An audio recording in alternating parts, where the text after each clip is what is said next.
Corona মহামারী এবং ইউক্রেনে রুশ অভিযানের জেরে দরিদ্র থেকে উন্নত সব দেশে বাড়তে থাকে মূল্যস্ফীতি, যে ঝোড়ো হওয়ায় টালমাটাল হয় বিশ্ব অর্থনীতি।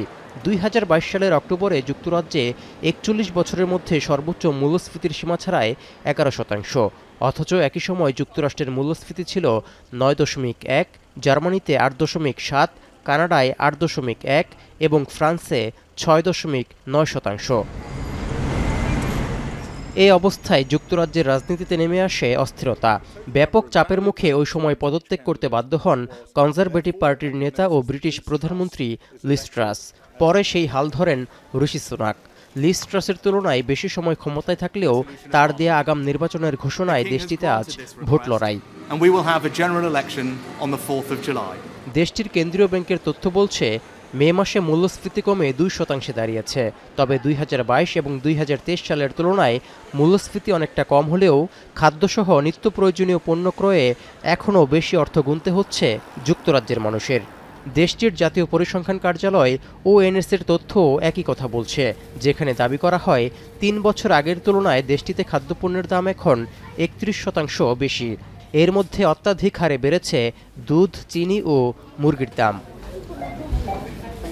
কোনো কিছুতেই জীবনযাত্রার ব্যয় লাগাম টানতে না পারায় এবারের ভোটযুদ্ধে কনজারভেটিভ পার্টির 14 বছরের শাসন ব্যবস্থার অবসান ঘটতে পারে।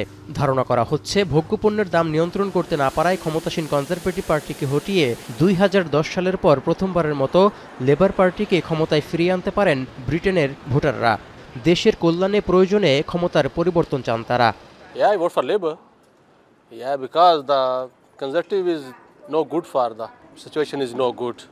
So no, people want change.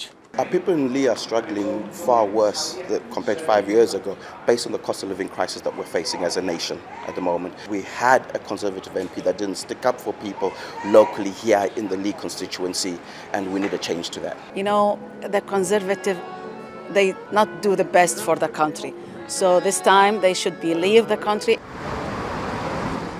যুক্তরাজ্যের রেজলিউশন ফাউন্ডেশন থিঙ্ক ট্যাঙ্কের গবেষণা তথ্য বলছে, 2007 থেকে 2023 সাল পর্যন্ত মাথাপিছু মোট দেশজ উৎপাদন বেড়েছে 4.3%।